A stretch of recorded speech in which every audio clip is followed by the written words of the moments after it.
A continuación vamos a escuchar a nuestro segundo ponente. Es don Rafael Paya Aguirre, desde el año 2010, fiscal delegado de delitos informáticos en la Fiscalía Provincial de Cádiz. Ha sido docente y ponente en cursos y jornadas relacionadas con el riesgo del uso de las nuevas tecnologías por menores de edad y, en particular, jornadas sobre ciberdelincuencia, delitos contra la libertad sexual y pornografía infantil y ciberacoso. Cuando quiera, don Rafael. Que se quedasen ahí en el tintero por mi culpa. En primer lugar, quiero agradecer que me hayan invitado a participar en este congreso, en este foro. Para mí siempre es muy interesante, tanto desde el punto de vista de la ponencia como interviniente. Y en ese agradecimiento va implícito el contenido de mi intervención. Según me dijo la directora general, esa invitación se basó en una intervención que a su vez tuve parecida, aunque de 2 horas en Cádiz, donde hablaba sobre todo de lo que es mi especialidad, los delitos informáticos y la vinculación que ello tiene tanto con los menores como con la violencia de género. Cada vez más vinculación y más unión. Por ello voy simplemente, dado el límite de tiempo, a trazar unas líneas generales de lo que quiero transmitir, a plantear algunos problemas y algunas preguntas generales a efectos de generar cierto debate y un poco pues, a hablar de mi libro. Hablar de mi especialidad, donde creo que es donde dentro de mi trabajo puedo marcar cierta diferencia, y la primera idea que transmito siempre es que mi intención, en la mayor humildad y en la mínima posibilidad que tengo de ello, es que ese marcar la diferencia puede transmitirse a todos los estados o a todas las fases que forman parte de una agresión de este tipo, desde el momento inicial hasta el momento final, tanto como ha dicho Alejandro en lo que se refiere al tratamiento del autor, como en la reparación del daño causado a la víctima, muchas veces de imposible reparación, pero en la medida de lo posible facilitar ese proceso que queda fuera de mi ámbito de actuación, que se limita al proceso penal. Esa reparación es mucho más compleja de lo que puede fijar una sentencia, de lo que puede fijar un escrito de acusación del Ministerio Fiscal. Entonces, ese marcar la diferencia que yo observo en mi especialidad, cuando yo, por ejemplo, cojo personalmente una instrucción por un child grooming o por un delito informático, o participo en un juicio, que noto que esa sucesiva especialización y formación llega a poder marcar la diferencia, creo que debe extenderse a todos los ámbitos, y creo que en ese sentido se está tratando de hacer y se está intentando. En mi especialidad, concretamente, existen numerosos factores que hacen que sea un prototipo de problemáticas que luego pueden observarse en supuestos delictivos en los que no concurra el elemento tecnológico, el elemento electrónico. Nos encontramos con un caldo de cultivo muy apropiado para que se produzcan este tipo de figuras delictivas, un medio, el electrónico, Internet, las nuevas tecnologías que utilizan los menores en masa, sin ningún tipo de control, con una legislación en lo que se refiere al control del uso de menores que no deja de simplemente señalar objetivos y principios, pero que luego no somete a ningún control la actuación que se está llevando a cabo, con empresas que prestan servicios que están domiciliadas en el extranjero y a las que nuestra legislación no le exige absolutamente ningún requisito de control, de eliminación, ni siquiera de colaboración con la autoridad policial y con la autoridad judicial en el momento en que se produce la investigación de un delito. Nos encontramos con peticiones de datos que quedan en el olvido eternamente, con borrados de datos previos, una intervención masiva de menores, falta de cualquier tipo de control. Cuando yo hago charlas en colegios sobre seguridad de redes sociales, a menores de 13 años, todos tienen Twitter, Facebook, etcétera, etcétera, cuando ninguno legalmente lo puede tener, ninguno de ellos, por supuesto con la colaboración de sus padres. Por supuesto, dando datos falsos en la elaboración de un contrato de naturaleza mercantil, que no deja de ser la apertura de una cuenta en uno de estos tipos de redes sociales, con las dificultades que dar esos datos falsos luego puede llevar a la hora de realizar algún tipo de investigación, de exigir responsabilidad o de pedir simplemente la retirada de unas fotos de nuestro hijo que han sido colgadas sin consentimiento. Si tu hijo no es tu hijo, ¿cómo vas a decir que retires las fotos de tu hijo? Es complicado. En definitiva, muchos factores y la falta de formación luego de todas las personas que en ese sentido rodean a los menores hacen que son una selva sin vigilantes, sin guardabosques, y por lo tanto un elemento en el que fácilmente se pueden cometer este tipo de delitos, incluidos los de violencia de género, incluido el acoso genérico que podemos llevar al bullying, el acoso de menores por parte de depredadores sexuales, materialización en el grooming, los delitos que luego le siguen, en el happy slapping, en las palizas que luego se graban y distribuyen por internet, ampliando notablemente el daño físico que se ha producido previamente con un daño psicológico que es irreparable, pasado un tiempo, hasta que no pase mucho tiempo. En definitiva, numerosos factores que hacen que ahora mismo, en mi opinión, sea una problemática muy importante dentro de mi especialidad. Entre otras cosas porque en muchos aspectos de esa investigación, de esa reparación, de ese esclarecimiento de los hechos, quedo fuera. Por un lado, no intervengo y por otro lado, tampoco consigo conocer efectivamente cuáles son los factores a tener en cuenta, cuáles son los mecanismos, etcétera, etcétera. Por lo que es otra de las razones por las que, desde un punto de vista un poco egoísta, no voy a dar mucho de mí en tiempo en esta exposición y voy a preferir absorber lo que puedan transmitirme profesionales que sí están mucho más centrados en ámbito educativo, en ámbito asesor, en ámbito de reparación a la víctima, etcétera, casi más que en el ámbito judicial. Habla el título de la charla de laguna jurídica y yo estoy de todo de acuerdo con Alejandro. En mi opinión, las lagunas jurídicas siempre se localizan cuando surge una problemática social a la que no se le está dando una respuesta adecuada, hay que cambiar la ley. Yo se lo transformaría, por ejemplo, en el Código Penal, a preguntar por qué no de una vez nos dejan aplicar el Código Penal sin cambiármelo cada 2 por 3. Porque yo encuentro figuras en el Código Penal adecuadas para el enjuiciamiento de todos los hechos delictivos que suelen darse en este tipo de delincuencia, incluida la tecnológica. Puede parecer que hay que adaptar la ley para esta nueva forma de tecnología, etcétera, etcétera. Cuando adaptemos la ley, la tecnología, la forma de cometer el delito ha cambiado totalmente. Habremos regulado un montón de supuestos concretos que parece que ahora no tienen solución o regulación y luego esa regulación no nos servirá para nada, porque el delincuente ha ido evolucionando mucho más rápido, lógicamente, de lo que es capaz hoy en día nuestro legislador de evolucionar. Llame la atención que una reforma del Código Penal, y si nos movemos por internet pueda comprobarse, se denomine reforma hormigos, por ejemplo, referido con la difusión de vídeos pornográficos, etc. La reforma puede elaborarse como consecuencia de un caso que llega a los medios sociales, etcétera, etcétera. ¿En eso puede centrarse una reforma penal? En mi opinión, no.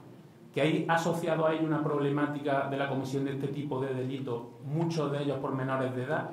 Sí, es cierto, pero ello no deja de poder incluirse en los tipos penales que existen en la actualidad. Muchos de ellos son genéricos, pero contienen todos los elementos necesarios para que pueda decirse que esa situación está regulada en el Código Penal. No vamos a modificar el Código Penal, pero denme los medios necesarios para que yo pueda aplicar la ley, aplicar el Código Penal, aplicar el resto de leyes que funcionen dentro de la materia con efectividad, con celeridad y de una forma que pueda producir y apreciar un resultado al final de dicha aplicación. Si no nos dan esos medios en todas las fases, en todos los aspectos, difícilmente conseguiremos resultados. Y esa no consecución de resultados nunca se va a derivar de que la ley, en mi opinión, sea o no defectuosa, sino que se va a derivar de que con la ley que tenemos no se han aplicado, no se han dotado los medios necesarios para hacerla producir esos resultados. Por lo tanto, yo pediría que nos dejen aplicar la ley, que nos den medios para aplicar la ley, todos los aplicadores de la ley, en todas las fases, y no que nos cambien la ley cada X tiempo para responder a casos o a situaciones que han creado una gran alarma social y que en realidad están regulados hoy en día en nuestro ordenamiento. Existe el delito contra la integridad moral. Cuando un chico toma una foto de su pareja y cuando rompe la distribuye por todas las redes sociales, una foto íntima lógicamente, no está simplemente atentando contra la dignidad personal de su expareja. Y eso tiene perfecto acomodo dentro de nuestro Código Penal. Está persiguiendo un resultado, lo está haciendo de forma consciente, dolosa, directamente dirigiendo su conducta o su acción a ese resultado y por lo tanto está cometiendo un delito con todos los elementos típicos. ¿Es necesario crear un nuevo delito que diga que si yo cojo una foto, me la transmiten, la paso a no sé cuántas personas? Yo creo que no es necesario dentro de nuestra regulación legal actual. Lo que hace falta es aplicar los tipos que existen en la actualidad. y desencorsetarnos. Sobre todo en delincuencia informática yo aprecio siempre que cuesta mucho desmaterializar las infracciones. Lo que en el mundo físico se observa sin ningún tipo de dificultad, en el mundo virtual cuesta mucho trabajo apreciarlo. Y como decían antes, es un delito de ecuaciones controlar el teléfono móvil, las conversaciones, las redes sociales, los contactos, los no contactos, pero cuando estás dentro de ese mundo virtual cuesta mucho apreciarlo. Si yo tengo una persona en la puerta de mi casa 24 horas al día, no hay nadie que me discuta que eso es un acoso. Pero si yo tengo una persona que va accediendo a mis redes sociales constantemente, aunque no intervenga, simplemente va accediendo, eso ya no es acoso. Se está situando, y hoy en día en los menores, en un ámbito de su vida que hoy en día está casi adquiriendo mayor importancia que el hecho de que se coloquen en la puerta de su casa. Mayor importancia. Y hoy en día es verdad que en la puerta de la casa se pueden cometer delitos muy graves, pero es que en la puerta de nuestras redes sociales se pueden cometer delitos igualmente graves y que llevan aparejadas penas igualmente graves. Se pueden pedir, y lo hemos pedido, más de 200 o 300 años de cárcel para un acosador informático, obviamente, que comete luego infracciones de naturaleza sexual, crea pornografía de menores, etc. Pero las penas son enormes. Esa desmaterialización no se produce. Luego, esto me lleva a una de las medidas de reparación y de protección que yo creo que es muy interesante y con la que terminaré para generar algo de debate. Pero, en definitiva, ese es el mayor problema que yo observo en la actualidad y lo puedo extender a todos los ámbitos. Confundimos el hecho de que puedan existir lagunas jurídicas con el hecho de que no se esté, en mi opinión, ejecutando de forma correcta la ley y los preceptos legales de los que disponemos en la actualidad. Las figuras delictivas se van sucediendo. Recibimos un bombardeo de términos, todo del inglés, sobre el happy slapping, el fure, el grooming, el child grooming, el bullying, etcétera, etcétera, etcétera. Y cuesta mucho trabajo traducir eso a nuestro lenguaje jurídico, cuando en realidad es muy fácil. Y es muy fácil porque nuestro Código Penal está hecho con cierta técnica jurídica, con cierta reflexión y con cierta intención. Y llama la atención que se quiera reformar constantemente el Código Penal cuando tenemos una línea de enjuiciamiento criminal que, como dice el presidente del Consejo General del Poder Judicial, es para robar gallinas, pero no por la poca entidad de la infracción que regula, sino porque en la época en la que se ejecutó ese era el delito quizás más que se podía cometer. Es decir, una ley totalmente arcaica.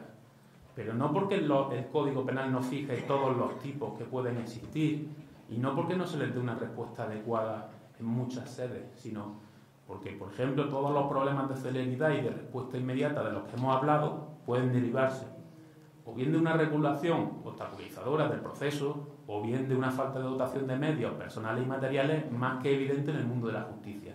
Dotación de medios, además, que no viene a resolverse nunca. Nunca hay una reforma que diga a partir de ahora y que realmente se plantee la ejecución con eficacia y el atajar con eficacia este tipo de figuras. Se va avanzando, obviamente se va avanzando, se van dando recursos, obviamente se van dando recursos. Una intención directa e inmediata para permitir que exista una respuesta mucho más urgente a estos supuestos, yo todavía no termino de localizarla, porque eso necesariamente tiene que ir acompañado de una dotación personal y material mucho mayor. Y si no se hace eso, difícilmente se va a poder hacer lo otro. Y si lo remitimos y lo limitamos todo a reformar el Código Penal, estaremos cometiendo un error, como se viene cometiendo, que no viene a solucionar absolutamente nada.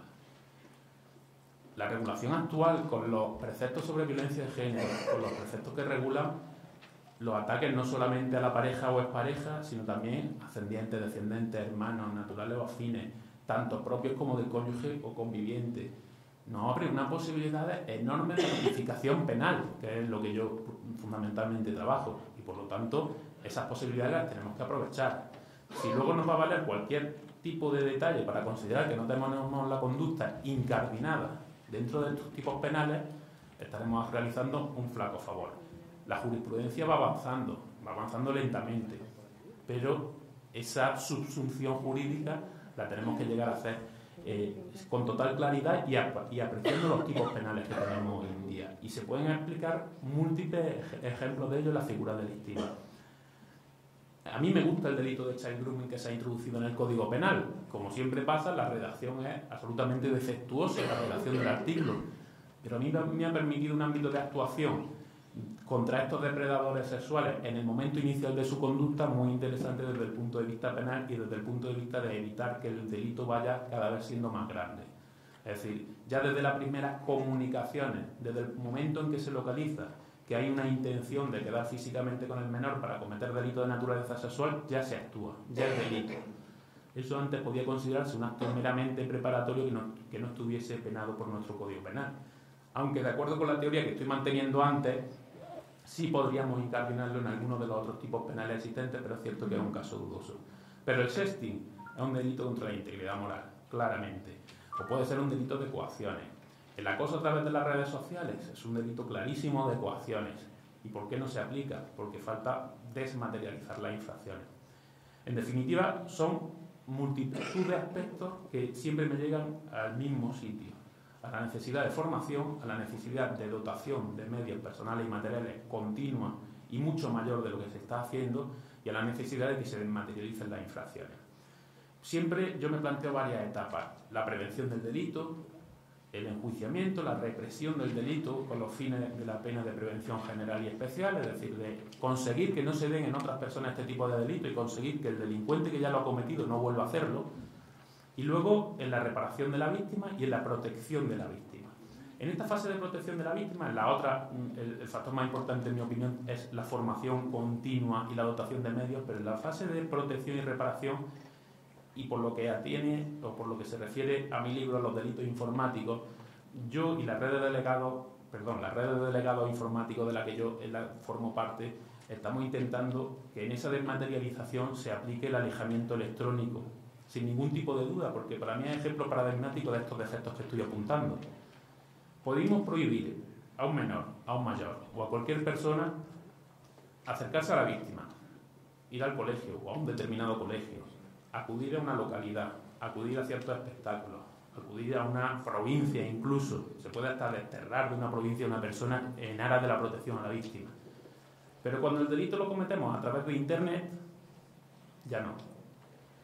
Yo accedo a Internet para cometer un delito, lo cometo, ocasiono a la víctima unos perjuicios incomparables muchas veces con lo que es una paliza, incomparables muchas veces con lo que es una amenaza física directa, sino sobre todo en adolescentes, perjuicios muy difíciles de reparar en su vida personal, en su vida afectiva, en su vida social, en todos los factores de su vida, porque quizá desgraciadamente este mundo virtual está recogiendo todas esas facetas de la vida de nuestros menores, y resulta que al delincuente no le puedo prohibir acceder al lugar donde he cometido el delito.